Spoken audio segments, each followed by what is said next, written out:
तो रोज़ की तरह लिखनी ब्लॉग में सबका हार्दिक स्वागत है। सबके मंगल भविष्य की कामना के साथ बड़ों को मेरा सादर नमस्कार, छोटों को मेरा आशीर्वाद। मैं ठीक हुआ, आशा करता हूँ कि आप ठीक होंगे। रामचरितमानस में भगवान राम की लीला और नारद मुनि जो रामराजी की पराकाष्ठा और तीनों लोगों के ज्ञानी मुनि थे,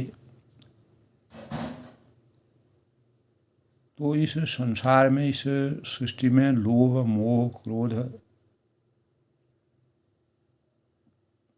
में कभी कभी मानसिक चिंतन में अनेक प्रकार के अवरोध पैदा हो जाते हैं। समय काल परिस्थिति के अनुसार मानव का चिंतन और ध्यान विकेंद्रित हो जाता है। नारद जी ने कामदेव के अहंकार को समाप्त करने के लिए समाधि के रूप में अवतरण होकर के अनेक प्रकार की रचनाओं के परिणाम स्वरूप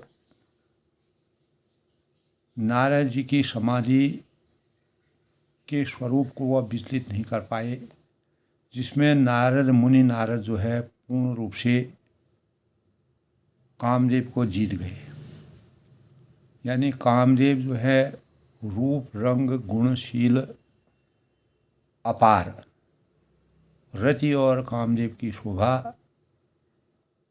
प्राकृतिक सौंदर्य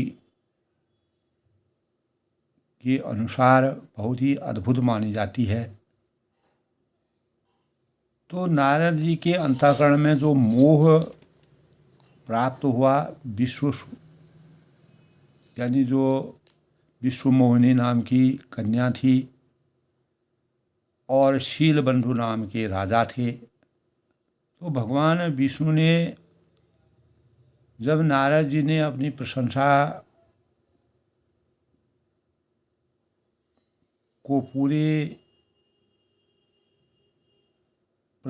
के पूरे स्वरूप को भगवान शिव और विष्णु भगवान को पूरे प्रसंग के साथ बताया कि मैंने कामदेव पर विजय प्राप्त कर दी है, तब उन्होंने जो है उनको अपार एक प्रकार का अहंकार की अनुभूति उनके हृदय में छा गई थी, और वह भगवान विष्णु और शिव जी से ऐसा कहने पर, जबकि शिव जी ने उनको अपनी प्रशंसा में ज़्यादा वर्णन करने के लिए अनेक प्रकार की सीख दी थी, तो नारद मुनि को मोह तब हुआ जब भगवान विष्णु ने जो है अनेक प्रकार की रचनाओं को रच करके सुंदर सा नगर बनवाया और उसमें प्राकृतिक शोभा का वर्णन किया, ताकि नारद जी की मोह की जो परीक्षा थी, अगर क्योंकि उनको कामदेव से विजय प्राप्त करने पर मोह की आसक्ति हो गई थी और जिसके परिणाम से उनको अहंकार हो गया था। तब भगवान ने रचना रची और उसी रचना के अनुसार शीलबंधु नाम के जो राजा उस नगर में थे और उनकी विश्वमोहिनी नाम की कन्या थी, तो नारद जी ज्ञानी थे, उनके ज्ञान की पराकाष्ठा शीलबंधु नाम के राजा ने नारद जी से अनुरोध किया, विनय किया और उनका आदर सम्मान किया और कन्या के गुण दोषों के बारे में जानने की अपेक्षा की। तो नारद मुनि ने अपने ज्ञान के अनुसार कन्या के सुंदर सुशील चरित्र का वर्णन किया और राजकुमारी के वास्तविक जो स्वरूप था उसको देख करके नारद जी के अंतःकरण में मोह की अभिव्यक्ति प्रज्वलित हो गई और इसी मोह के कारण उन्होंने भगवान विष्णु के पास जाकर के भगवान विष्णु से कहा कि आप ही मेरे हितैषी हैं और आप ही मेरे कामों को सिद्ध कर सकते हैं और मैं विश्वमोहिनी नाम की जो कन्या है उसको वरण करना चाहता हूँ। तो भगवान विष्णु ने कहा कि आपके कार्यों में मैं हर प्रकार से आपकी सहायता करूँगा और आप जो है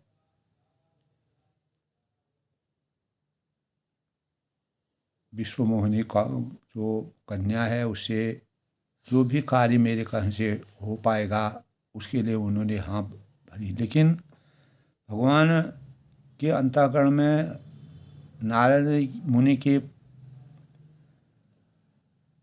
प्रति जो है एक प्रकार का जो ब्रह्म ज्ञानी थे और वैराग्य और ज्ञान की पराकाष्ठा के मानक थे, तो मोह के कारण मुनि की बुद्धि नष्ट हो गई थी। इससे वे राजकुमारी को गई देखकर बहुत ही विकल हो गए। तो भगवान विष्णु ने स्वयं राजा के रूप में उपस्थित होकर जब स्वयंवर हुआ तो स्वयंवर में भगवान खुद ही मुनि मोह मन हाथ पर आए, हसई शंभुगन अति सचुपाए, जतै भी सुनहि मुनि अटपट बानी, समझ न पड़े बुद्धि भ्रमसानी।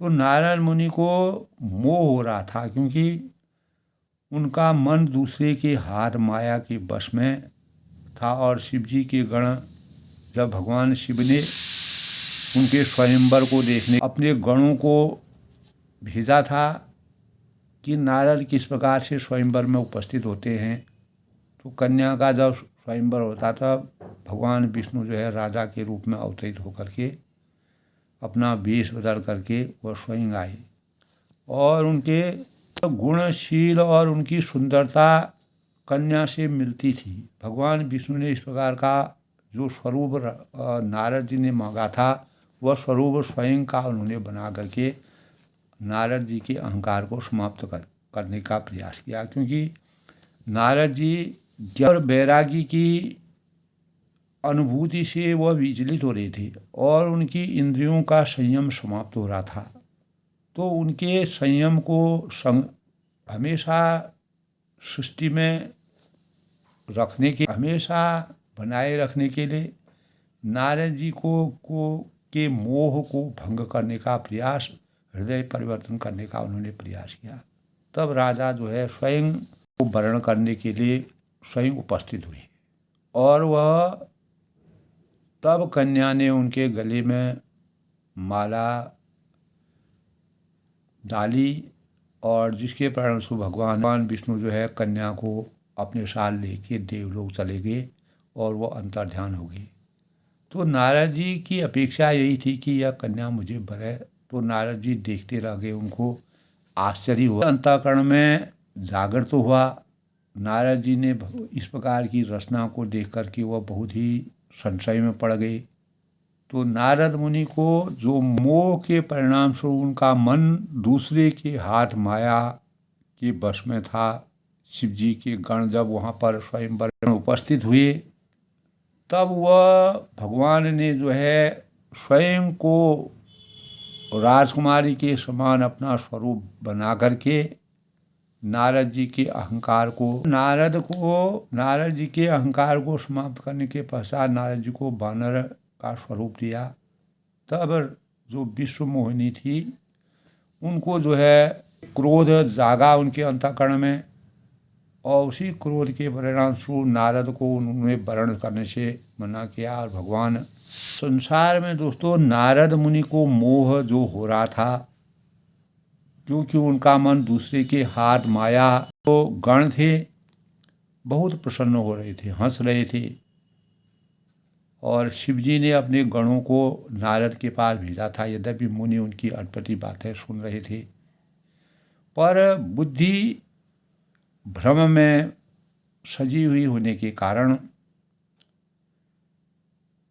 वे बातें उनकी समझ में नहीं आती थी। उनकी बातों तो वे अपनी प्रशंसा, यानी जो गण जो है बात कर रहे थे, तो उन्होंने कहा कि ये मेरी प्रशंसा कर रहे हैं मेरे रूप रंग की। तो इस विशेष चरित्र को दोस्तों कोई भी नहीं जान पाया।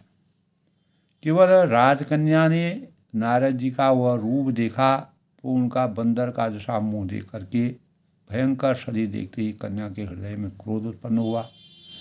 तब राजकुमारी सखियों के साथ लेकर इस तरह चली मानो राजहंसनी चल रही हो।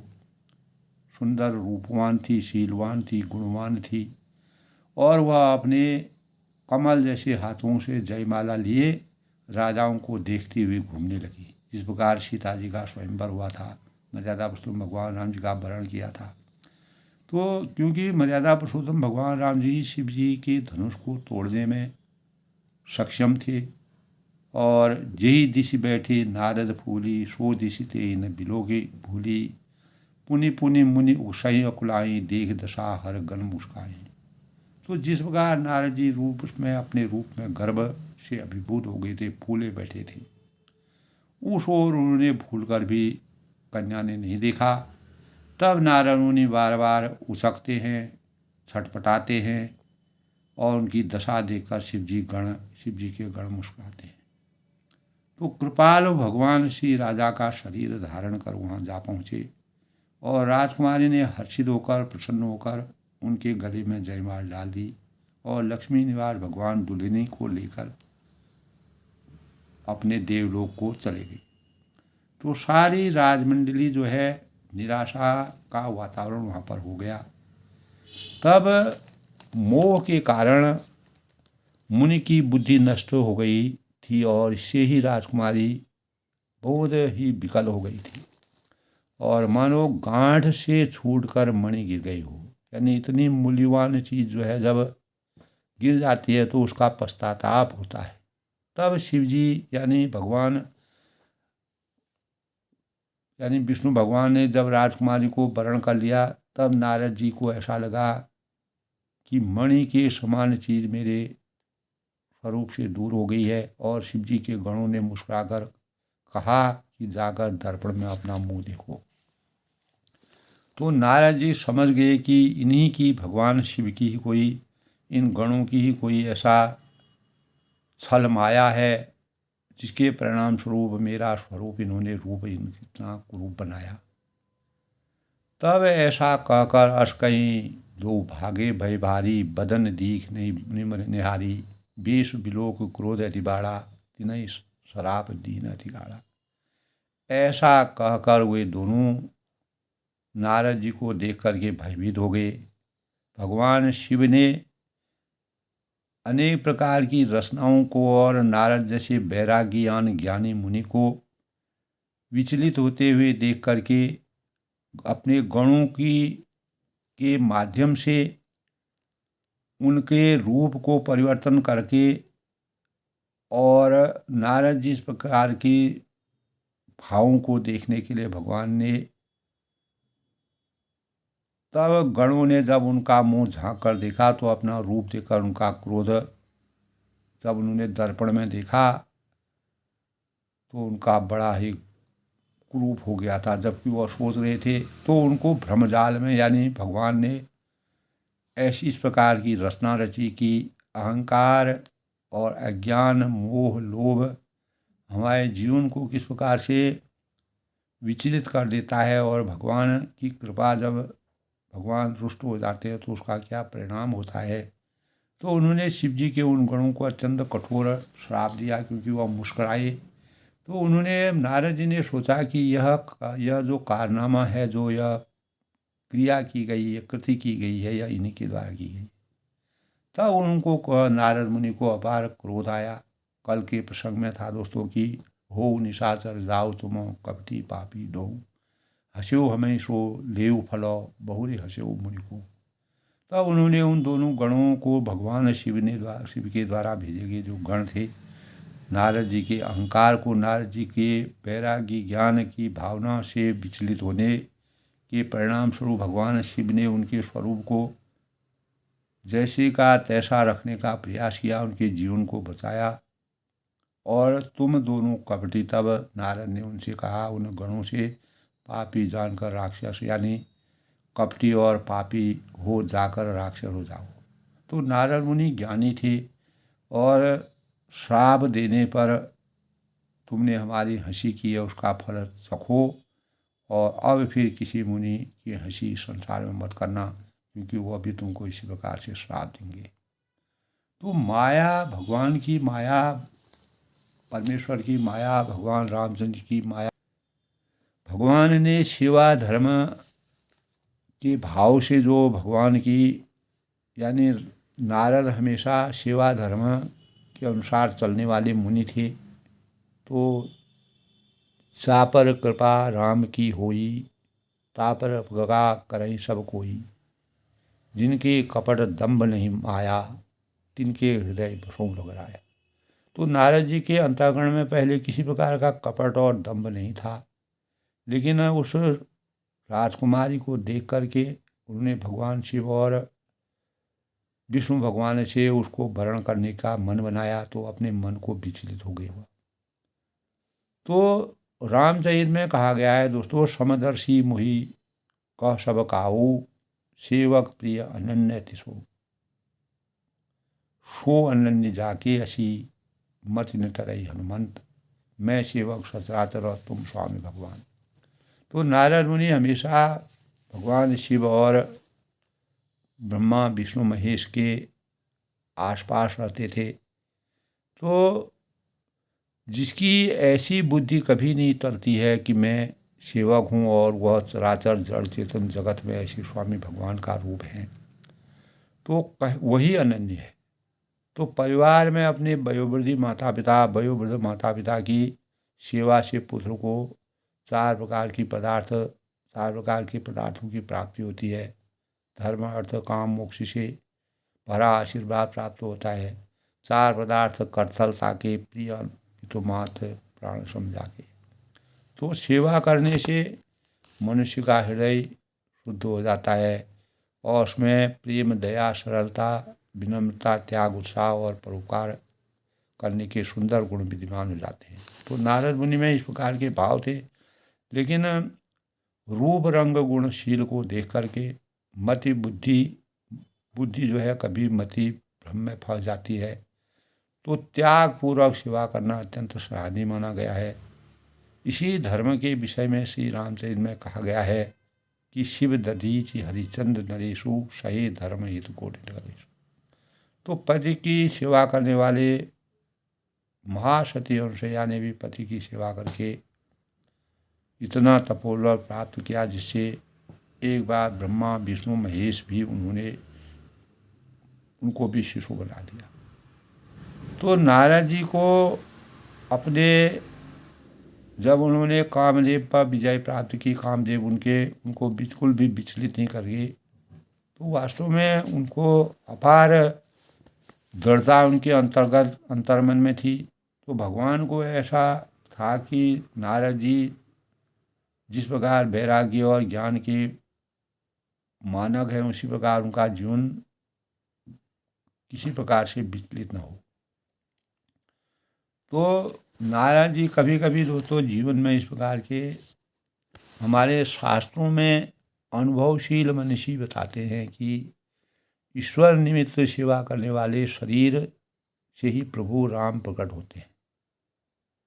तो नारद जी ने अनेक बार प्रभु राम की जो मर्यादा का अनुसरण किया, तो आत्मवत सर्वभूतेषु और वसुदेव कुटुंबकम की भावना विकसित करने का जो रामचरितमानस में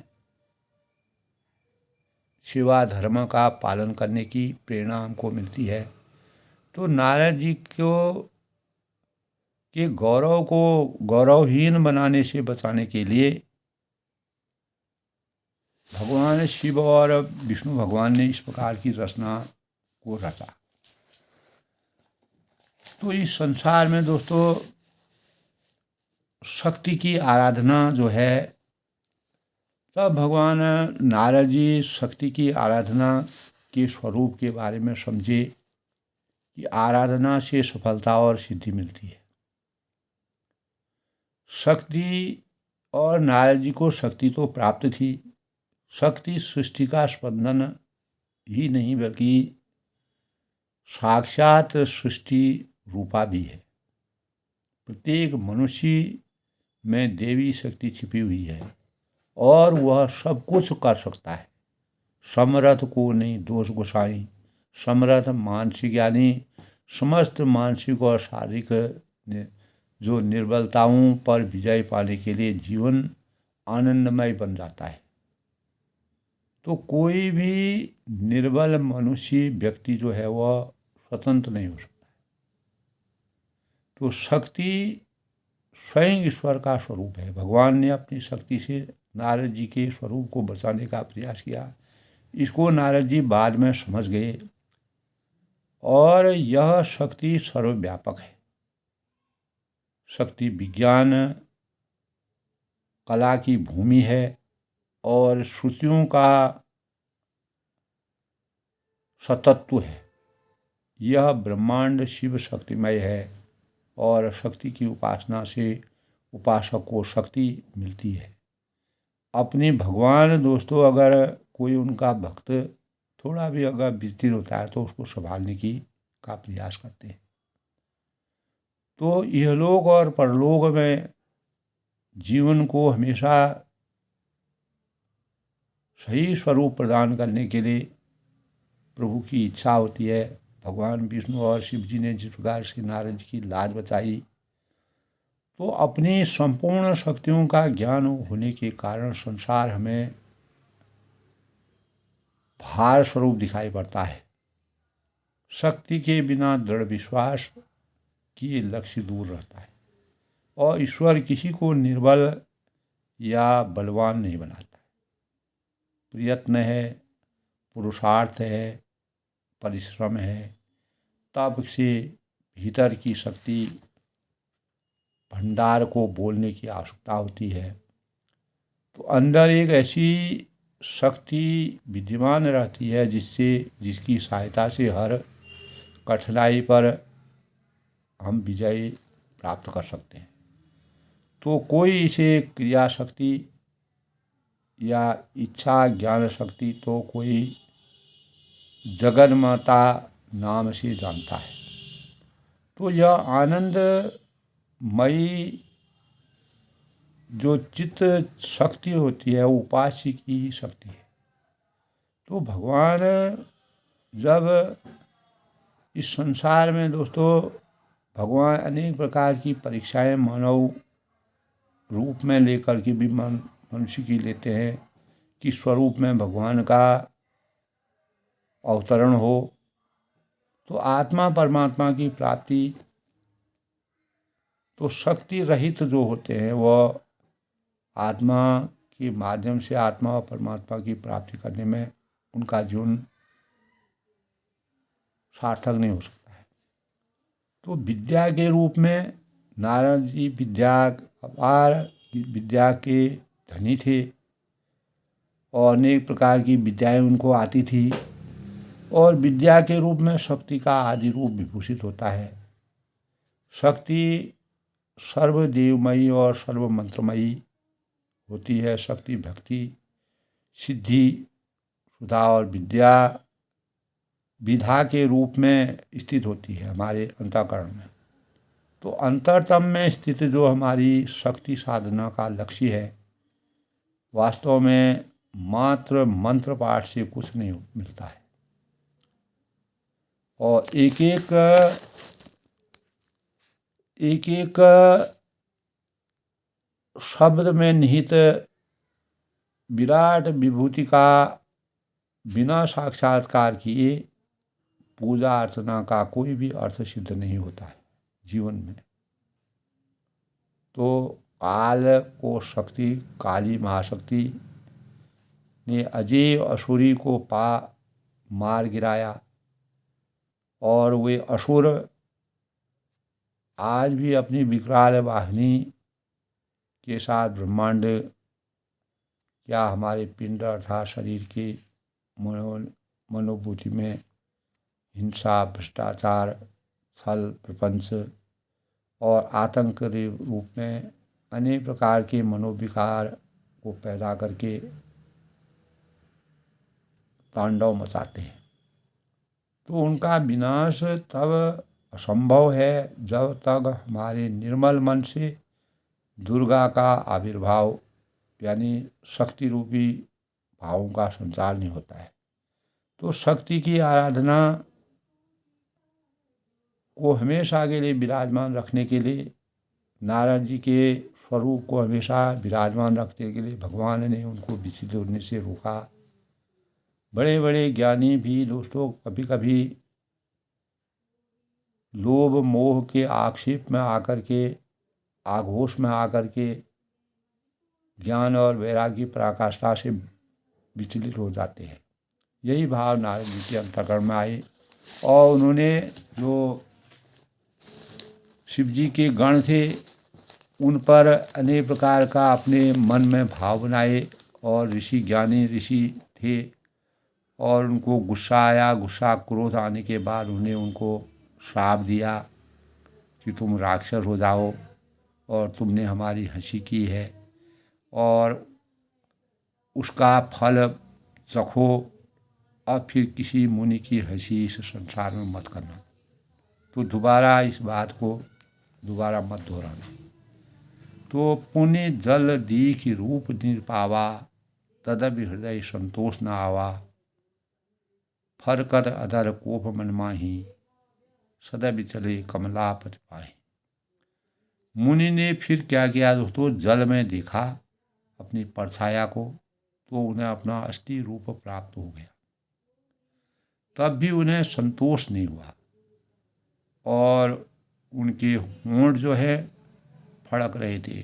गुस्सा था और मन में क्रोध था और तुरंत ही तदपि चले कमलापति पाही, भगवान कमलापति के पास वो चले गए। उनको गुस्सा आया, भगवान ने मेरे लिए तो शुभ बातों की के भावों की का वर्णन किया था, लेकिन वह सब उल्टा हो गया। यह क्या कारण है? तब दे अहूँ श्राप की मरवहूँ जाई, जगत मोर उपहास कराए। तब मन में वह सोचने लगे, विचार करने लगे, मंथन करने लगे कि जाकर या तो मैं श्राप दूंगा या प्राण दे दूंगा। क्योंकि मुनि जो है वह तीनों लोगों की बातों को जानने वाले थे, नारद मुनि। तब उन्होंने कहा कि विष्णु भगवान श्री हरि के पास जाकर के मैं श्राप दूंगा या मेरे लिए यह क्यों रचा। तो बीचहूँ पंथ मिले दनुजारी, उन्होंने जगत में मेरी यानी जगत मोर उपहास कराई। इस संसार में जो है, इस विश्व में, इस संसार में और भरे समाज में स्वयंवर के बीच में भगवान ने मेरी हंसी कराई है, मेरा उपहास कराया है। और बीच ही पंथ मिले दनुजारी, दैत्यों के शत्रु भगवान हरि उन्हें बीच रास्ते में ही मिल गई। तो जैसे ही नारद श्री हरि के पास जा रहे थे तो भगवान वहाँ पर प्रकट हो गए। तो संग रमा सोई राजकुमारी, साथ में लक्ष्मी जी और वही राजकुमारी थी और उनकी अपनी लक्ष्मी माँ थी और वही राजकुमारी उनके साथ थी। यद्यपि भगवान ने यह एक प्रकार की रचना की थी, बोले मधुर वचन सुरसाई। तब देवताओं के स्वामी भगवान विष्णु मीठी वाणी से उन्होंने नारद जी को समझाया बुझाया और उन्होंने कहा कि मुनि कहाँ चले विकल की नाई। हे मुनि सुनो, व्याकुल की तरह कहाँ चले जा रहे हो? क्यों इतना विचलित हो रहे हो? क्यों इतना परेशान हो गए? आप जा कहाँ रहे हो? सुनत बचलो जाति क्रोधा। तब ये शब्द सुनते ही भगवान विष्णु के द्वारा ऐसा सुन करके नारद को बड़ा क्रोध आया। तब माया वश न रहा मन बोधा और माया के वशीभूत होकर के उस कन्या के बस में आरूढ़ होकर के मन में कोई चेतना नहीं थी मैं क्या अच्छा कर रहा हूँ क्या बुरा करना चाहिए, यानी जो मान मर्यादा थी उसको वह विस्मृत करके भूल गई। तब पर संपदा सकौ नहीं देखी, तुमरे ईर्ष्या कपट विशेषी। मथत सिंधु रुद्र ही बौराय हूँ, सुरन प्रेरी विष पान कराए। तब भगवान कहते हैं कि पर संपदा सकौ नहीं देखी। यह है कि मुनि ने कहा, नारद ने भगवान से कहा कि तुम दूसरों की संपदा नहीं देख सकते हो और तुम्हारे ईर्ष्या और कपट बहुत है,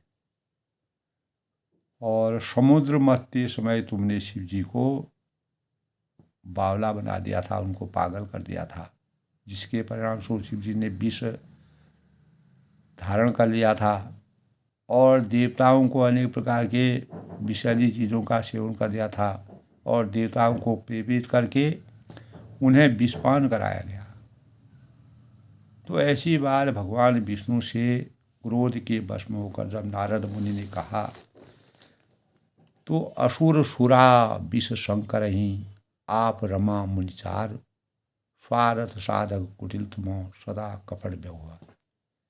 तो उन्होंने यहाँ तक भी कह दिया कि असुरों को मदिरा और शिव जी को विष देकर तुमने स्वयं लक्ष्मी और सुंदर कौस्तुभ मणि ले ली, यानी आपने सुंदरता को अपना लिया और जो विष जैसी चीज़ों को भगवान शिव को पिला दिया। तुम बड़े धोखेबाज स्वार्थ साधक कुटिल तुम हो सदा कपट व्यवहार, तुम बड़े धोखेबाज हो, मतलबी हो, सदा कपट का व्यवहार करते हो।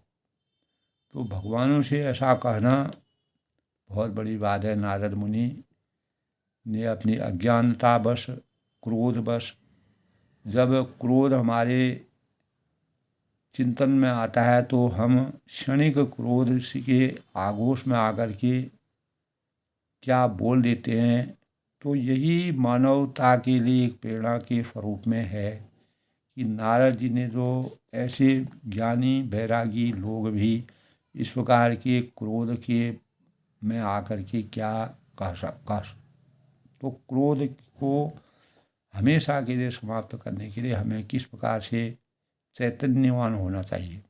परम स्वतंत्र न सिर पर कोई, भाव मन ही करऊँ तुम सोई, भले मंद मन देहूँ भलो करहूँ, विस्मय हरस न हिय कछु धरहूँ। तो तुम परम स्वतंत्र हो और सिर पर तो कोई है ही नहीं। इससे जब भाव ही मन ही करहूँ तुमको सो, मन में जो भाता है आपके, जो आपको अच्छा लगता है वही करते हैं, स्वच्छंदताएँ आपके पास है वही करते हैं, यानी भले हूँ मंद संदेहूँ भल करहूँ, भले को बुरा और बुरे को भला कर देते हो, असंभव को संभव, संभव को असंभव कर देते हो, कठिनाई को सरल कर देते हो और सरल को कठिन कर देते हो, अच्छाई को बुरा कर देते हो, बुराई कर देते हो, बुराई को अच्छाई कर देते हो। तो विस्मय हर्ष ने ही कछु धराऊं, तो हृदय में हर्ष विषाद कुछ भी नहीं लाती। तो डह की परिचरण सब काहू, अति असंक मन सदा उत्साहू, कर्म सुधा शुभ तुम्हें न बाधा, अब लगी तुम्हें न काहू साधा। तब सबको ठग कर परख लेते हो और अत्यंत निडर हो गए हो, इसी से यानी ठगने के काम में कर्म सुधा शुभ तुम्हें न पाया, मन में सदा उत्साह रहता है और शुभ और अशुभ कर्म शुभाशुभ, शुभ और अशुभ, शुभ अशुभ कर्म तुम्हें बाधा नहीं देते हैं।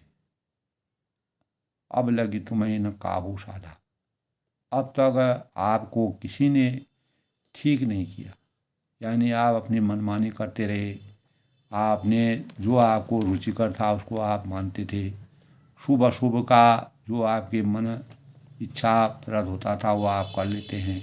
भले भवन अब बायस दीना, पाव हो गए फल आपन कीना। बंचहु मोहि जवन धरि देहा देहा। बंचहु मोहि जवन धरि देहा। सोई तन धरऊँ श्राव ममेहा। यानी अब की तुमने अच्छी घर बना दी है, यानी मेरे जैसे जबरदस्त आदमी से छेड़खानी की है, और पाओगे फल आपन कीना। और अतः आपने विवेक यानी कि आपके किए का जो फल है अवश्य आपको भोगना पड़ेगा। बंचहु मोहि जवन धरि देहा। जिस शरीर को धारण करके तुमने मुझे ठगा है, राजा के रूप में आपने शरीर धारण करके, और आपने विश्व मोहिनी को जिसका से वर्ण किया है, और सोई तनु धरऊँ श्राप मन यहा। तुम भी वही शरीर धारण करो, वह मेरा श्राप है। तो कभी आकृत तुम कीन हमारी, करहीं की सहाय तुम्हारी। मम उपकार कीन तुम भारी, नारी विरह तुम होई दुखारी। तब भगवान विष्णु से उसने कहा कि तुमने हमारा रूप बंदर का सा बना दिया, और मैं आपके ऊपर इतना विश्वास श्रद्धा भाव रखता था, आपसे मैंने। तो नारद जी के अहंकार को समाप्त करने भगवान शिव यानी भगवान विष्णु ने शिव के स्वरूप को बानर जैसा बनाया। शिव के जीवन को बचाने के लिए और उनको अनेक प्रकार के, लेकिन शिव यानी नारद जी समझ नहीं पाए नारद जी को बचाने के लिए। भगवान शिव और विष्णु भगवान ने इस प्रकार की लीला की। तो कपि आखिर तुम कीन हमारी, हमारा स्वरूप आपने बंदर का सा बना दिया। करिए की सहाय तुम्हारी, इससे बंदर ही तुम्हारी सहायता करेंगे। और मैं मम उपकार कीन तुम भारी, मैं जिस स्त्री को चाहता था, जिस नारी में मेरा मन वचन और कर्म से मैं जिसकी आसक्ति में पूर्ण रूप से मैंने निसार कर दिया था, उससे मेरा वियोग कराया। और नारी विरह तुम हो दुखारी, तुम मेरा बड़ा अहित, तो आपने मेरा बड़ा हित किया है, इसीलिए तुम भी स्त्री के वियोग में दुखी हो गए। विष्णु भगवान से इस प्रकार की बातें करके नारद जी को क्रोध जो आया, श्राप शीर्ष धरि हरस यो प्रभु विनती की। निज माया के प्रबलता करहीं कृपा निधि। तब उन्होंने कहा कि श्राप को सिर में, श्राप शीर्ष धरि हरस यो। भगवान ने श्राप को सिर पर धरकर, कभी कभी भगवानों के लिए भी इस प्रकार की विषमता का समय आ जाता है, तो श्राप को, नारद मुनि के श्राप को अपने सिर पर धारण करके हृदय में हर्षित होते हुए प्रभु ने नारद जी को बहुत विनती की। और यह बहु विनती कीन, निज माया के प्रबलता करहीं कृपा निधि। और कृपा निधान भगवान ने अपनी माया की प्रबलता खींच दी। तो जो माया की प्रबलता थी उसको उन्होंने खींचने का प्रयास किया। और जब हरि माया दूर निवारी, नहीं तह रमा न राजकुमारी। तब मुनि अति सभीत हरिचरणा, गहे पाए प्रणाय शरणा। तब भगवान की लीला का वर्णन देखिए, तुलसीदास ने जिस प्रकार का अद्भुत वर्णन किया है। जब हरि माया दूर निवारी, जब भगवान ने अपनी माया को हटा लिया, केवल नारद जी के अभिमान को समाप्त करने के लिए भगवान ने इस प्रकार की लीला रची। नहीं रह रमा न राजकुमारी, वहाँ न लक्ष्मी रह गई थी और न वह राजकुमारी, ये दोनों विलुप्त हो गई। तब मुनि अति सभीत हरिचरण। तो भगवान ने अपने स्वरूप को, वास्तविक स्वरूप को जब प्रकट किया, तो माया को ही, जब माया के स्वरूप में हम पूर्ण रूप से डूब जाते हैं, तो हमारा जीवन जो है मानव यानी वास्तविक स्वरूप से हट करके अनेक प्रकार की अपेक्षाओं से भर जाता है। तब मुनि अति सभी, जब मुनि ने इस प्रकार के बातों से जब भगवान से अपने कहा कि मतलब आप तुमने हमारा रूप बंदर का सा बना दिया, इससे बंदर तुम्हारी सहायता करेंगे। मैं जिस लोग में चाहता था, जिस स्त्री को चाहता था, उससे मेरा वियोग करा दिया और तुमने मेरा बड़ा अहित किया है। इससे तुम जो है स्त्री के वियोग में हमेशा दुखी रहो। और अब कि तुमने अच्छे घर बैठा दिया मेरे जैसे ज़बरदस्त आदमी को से छेड़खानी की है, अतः अपने किए का फल आपको भोगना पड़ेगा। और जिस शरीर को धारण करके तुमने मुझे ठगा है, तुम भी वहाँ उसी शरीर को धारण करके मेरा श्राप भोग। तो श्राप को सिर पर भगवान ने धर करके हृदय में हर्षित होते हैं और नारद जी को वास्तविक स्वरूप दिखता है। और नारद जी ने बहुत विनती की और कृपा निधान भगवान ने अपनी माया की प्रबलता खींच ली। जब हरि माया दूर निवारी, तब निज माया कै प्रबलता करीब कृपा निज लीन। तब भगवान ने सांप को सिर पर धरा और हृदय में हर्षित होते हुए प्रभु ने नारद से तब प्रभु ने नारद से विनती की, अनुरोध किया कि हाँ मैंने गलत किया है और कृपा निधान भगवान ने मेरी माया की प्रबलता खींच ली है। तब जब हरि माया दूर निवारी, जब भगवान ने अपनी माया को हटा लिया, न कन्या रही न लक्ष्मी रही, दोनों वहाँ से अंतर्ध्यान हो गए। तब मुनि अति सभीत हरिचरणा, मुनि ने अत्यंत भयभीत होकर नारद मुनि ने इस प्रकार की रचना लीला को देख करके जो उन्होंने वचन कहे थे उन वचनों पर पश्चाताप किया और श्री हरि के चरण पकड़ ले कि भगवान की शक्ति अपरंपार है। और कहा है कि गहे पाए प्रणतारति हरण, हे शरणागत के दुख को हरने वाले मेरी रक्षा कीजिए। मैंने जो कहा है, जो गलत वचन कहा है, मेरे को भ्रम हो गया था, मेरा हृदय परिवर्तन हो गया था, मेरे को अज्ञानता आ गई थी। उसी अज्ञानता से ज्ञान के भावों का मुझे वास्तविक जो मैं माया रूपी स्वरूप में विचरण कर रहा था वो मेरी समाप्त हो गई और मेरी ऐसे समय पर आप रक्षा कीजिए। मसा हो मम श्राप कृपाला मम इच्छा का दीन दयाल, यानी हे कृपालु मेरा श्राप मिथ्या हो जाए। जो मैंने श्राप कहा है, मैंने अपने वचनों को अपनी वाणी का असंयमित रूप से जो प्रयोग किया है, मम इच्छा का दीन दयाला, तब दीनों का दया करने वाले और हमेशा जो असहाय हैं, दीन हैं, उनकी रक्षा करने वाले परम ब्रह्म परमेश्वर भगवान विष्णु, यह सब मेरी इच्छा से हुआ है, आपका कोई दोष नहीं है। मैं यही चाहता था। और मुनि ने कहा कि मैं दुर्वचन कहे बहुतेरे, मैंने आपको बहुत खोटे खट्टे मीठे वचन जो कहे, और कह मुनि पाप मिटेंगे मेरे, और मेरे पाप यह कैसे मिटेंगे। इस प्रकार के गलत बातों, क्रोध में आकर के अज्ञानवशता में आने के कारण, प्रभु के वास्तविक स्वरूप को के बारे में न जानने के कारण मैंने जो भी गलत बात कही हैं उनके लिए उन्होंने क्षमा मांगी। तब भगवान का वास्तविक स्वरूप उनको प्राप्त हुआ। जपऊँ जाए शंकर सतनामा, हो हृदय तुरत विश्रामा, को नहीं शिव समान प्रिय मोरी, अस परतीत तजौ तजिपुरी।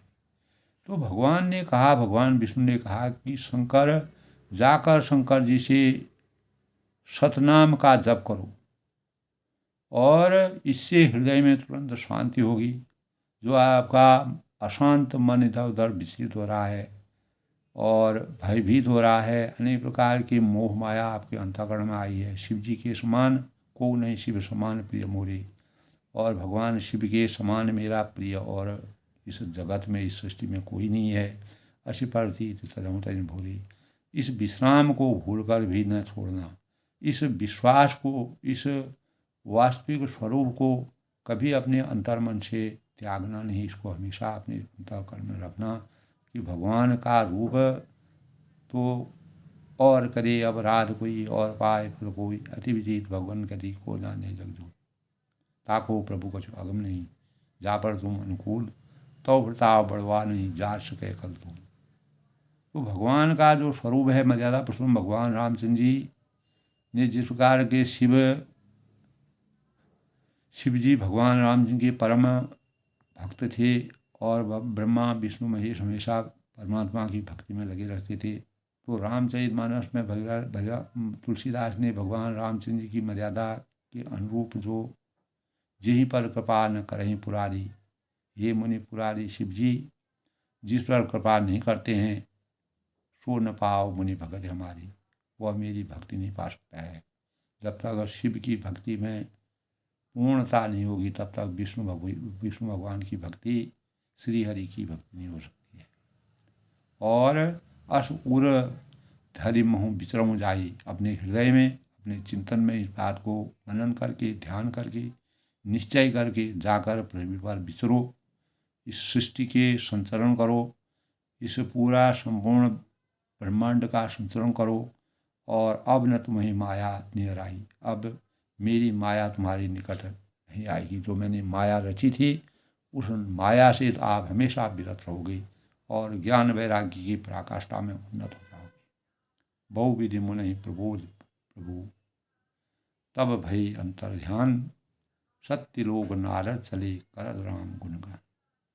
तब बहुत प्रकार से मुनि को समझा बुझाकर, नारद जी को समझा बुझाकर, उनको ढाढ़स बधाकर, उनको उनके अंतःकरण में विश्वास को जगाकर, प्रभु तब भई अंतर ध्यान, भगवान विष्णु जो है एकदम से ऐसा कह करके, इतनी अपनी लीला को दिखा करके वो अंतर ध्यान हो गए और अपने स्वरूप में चले गए।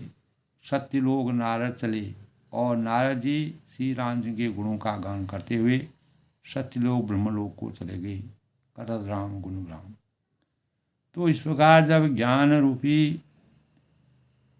प्रकाश का सृजन होता है परमात्मा की कृपा से, तो हमारे अंदर जो मोह रूपी अंधकार है वो हमेशा के लिए समाप्त हो जाता है। यही भाव नारद जी के अंतःकरण में पैदा हुए, और उन्होंने भगवान की लीला को देखा कि जो राजकुमारी, जो कन्या थी, वो भी उनके साथ ही लक्ष्मी जी थी।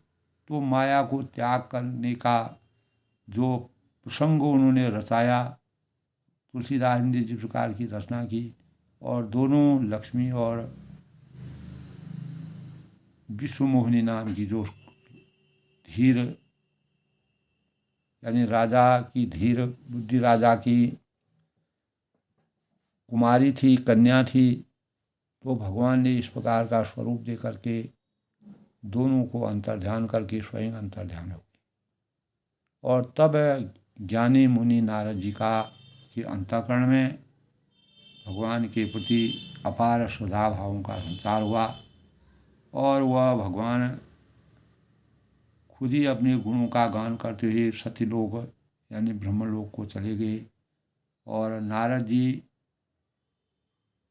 श्री राम जी के गुणों का गान करते हुए सत्यलोक को, ब्रह्मलोक को चले गए, और बहुत प्रकार से मुनि को समझा बुझाकर भगवान विष्णु ने तब वह स्वयं ही अंतर्ध्यान हो गए।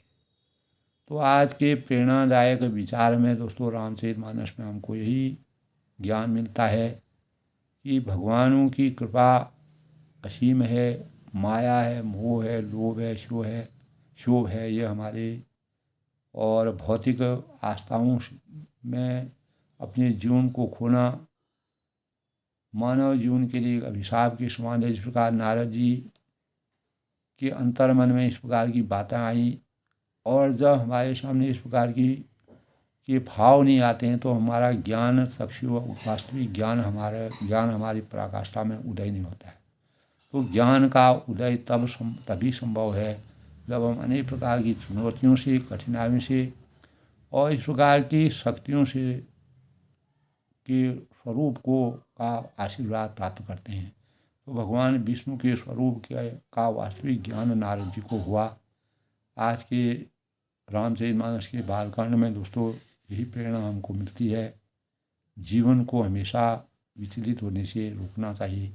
अपने संयम, अपने धर्म, अपने कर्म, अपनी निष्ठा, अपनी श्रद्धा को हमेशा बचा करके सुसज्जित रखना चाहिए। यही भाव भगवान विष्णु ने नारद जी के अंतःकरण में डाली। अपनी वाणी को विराम देते हुए सबके मंगल हो उसकी कामना करता हूँ।